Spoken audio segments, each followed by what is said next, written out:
Hi, this is Kara, and I'm making this video today. Working in the healthcare field for 30 years plus. I've dealt with a lot of infection control, actually taught infection control and whatnot at some points in my career. And I have some issues about this whole coronavirus thing going on in aspects of gloving up, masking, this and that and the other thing. I'm out here today in my mask. My buddy Al is about 6 feet away from me.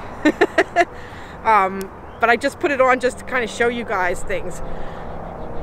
Everybody is all about wearing the mask and gloves and wearing the mask and gloves. I've seen people be verbally attacked outside of grocery stores because they're outside of grocery stores without their masks on. I've seen people be verbally attacked in traffic because they didn't have their mask on in their car. You do not have to drive with your mask on in your car. There's no law that says that. All you have to do is put it on within so many feet of entering the store and go in there.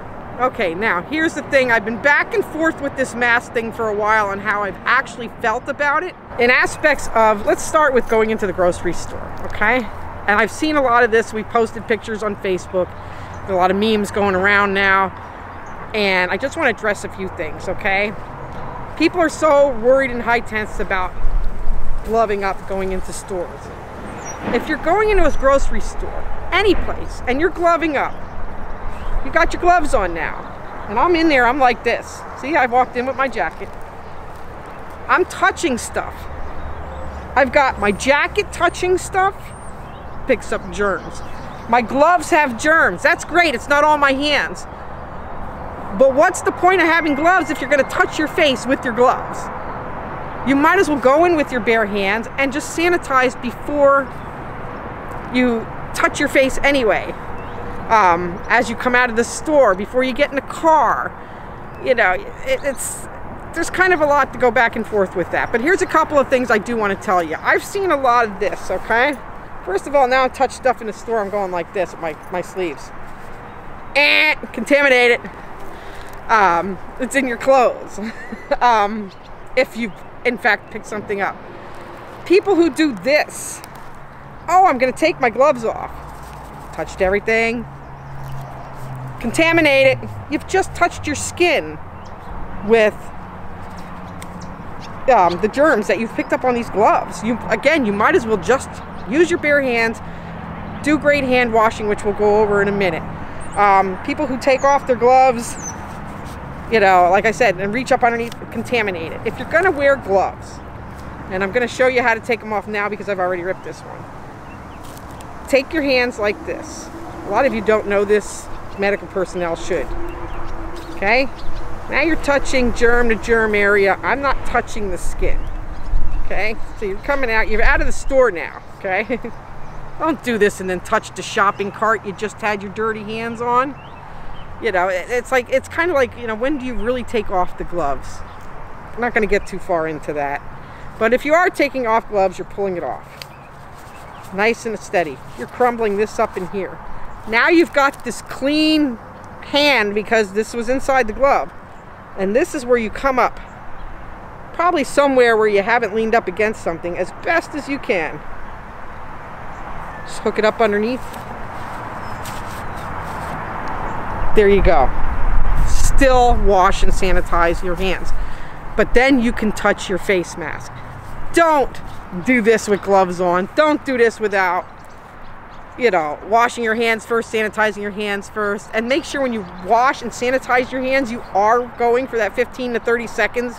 Because if you go like this and rinse it off, you've done nothing but create a moist area for germs to grow. Even so, to grab your face mask like this is really kind of defeating the purpose. So you just want to get up behind the ears and just pop it off. Okay? Now I could tell you that I have this face mask. A lot of you have reusables.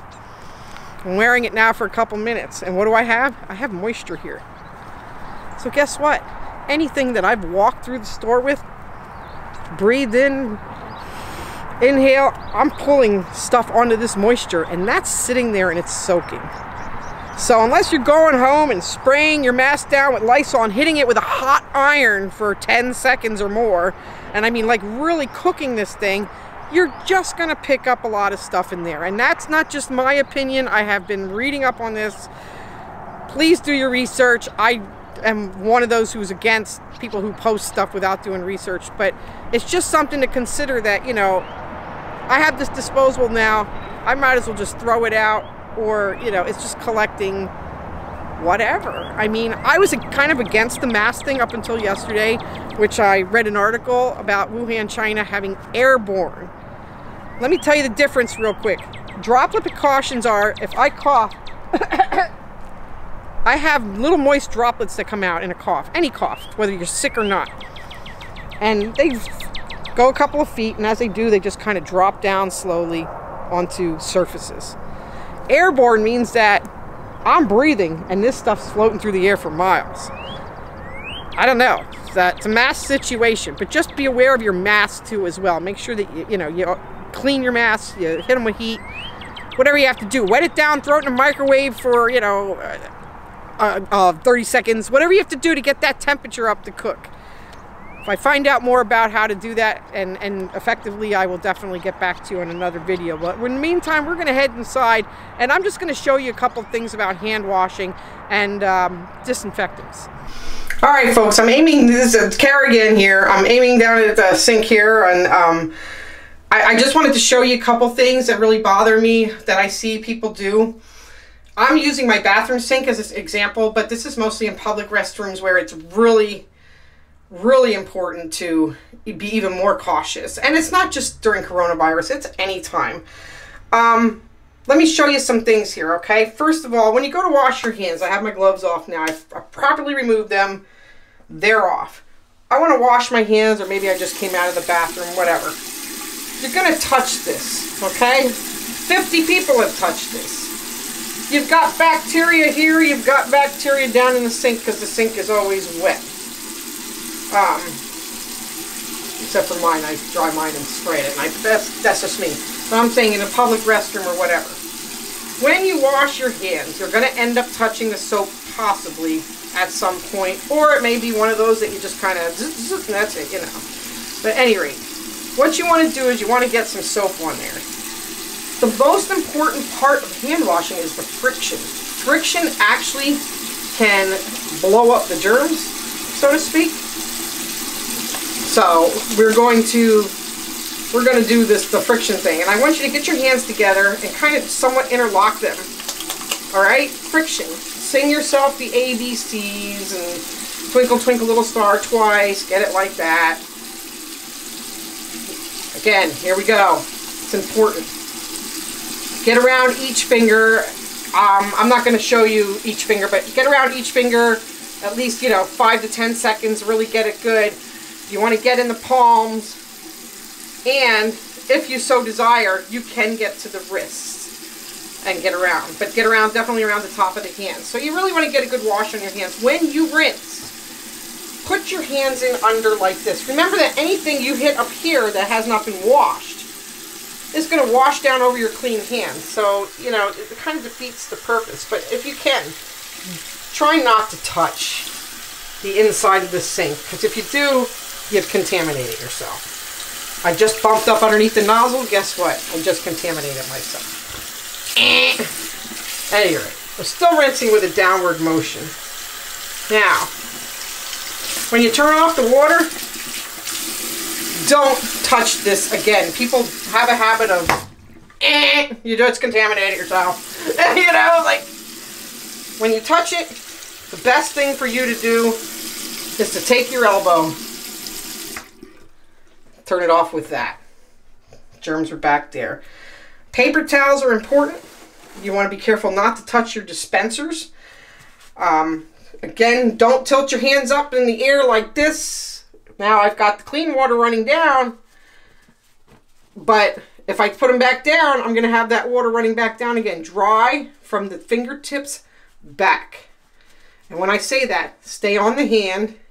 I've got to throw this one because it's wet. Be careful. And then dry down the arm. If it runs, drop it in. Now your hands are clean. Don't come back up from the arm this way and that way and whatnot. Aerators. A lot of you will hit that, buzz that aerator, do this underneath there. Well, let me tell you, they have swabbed several feet around those aerators, and you would not believe what they have found.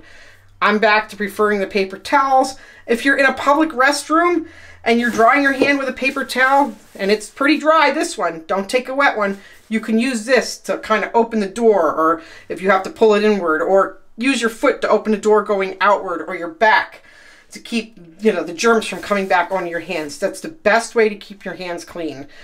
Keep some sanitizer on you. Again, you're going to touch the sanitizer bottle with dirty hands. Rub it together. If you do that,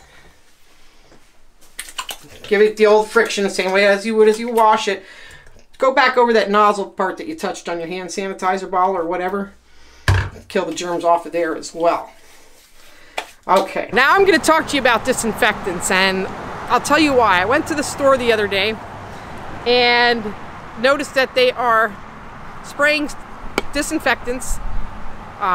Different stores use different things, but the one example was Spick and Span that I was at, and they're wiping down the belts with them before you put your groceries on you. All fine and dandy. However, let's talk about this. A bunch of us have these. Has this. We have disinfectant cleaners. We have bleach and other things. Okay, each of these come with their own set of directions. For example, and I will show you, turn the backs and read the directions to sanitize or to disinfect. You will see this has to be enough to soak a surface that's already cleaned, soak it down, let it wet for 15 seconds and be allowed to air dry. This, you have to spray it, soak it down on a clean surface. Let it soak for at least 10 seconds and allow it to air dry in order for it to kill whatever it says it's going to kill, which, by the way, coronavirus is not probably going to be found on any of these yet because they don't, it didn't make the packaging. You know, these were sold long ago. I was at a grocery store. They were spraying down Spick and Span, wiping off the belts. We were putting our groceries on immediately.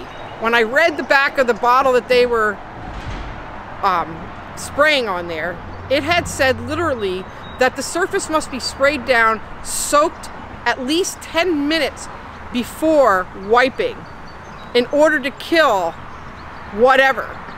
So what are they doing when they're spraying down these belts with this stuff and smearing stuff around? They're creating a moist environment that they're smearing all over the belt.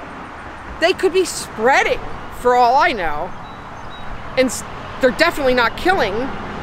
What if they're spreading this stuff around? I mean, are they really doing it any justice? Having a clean surface is better, yes.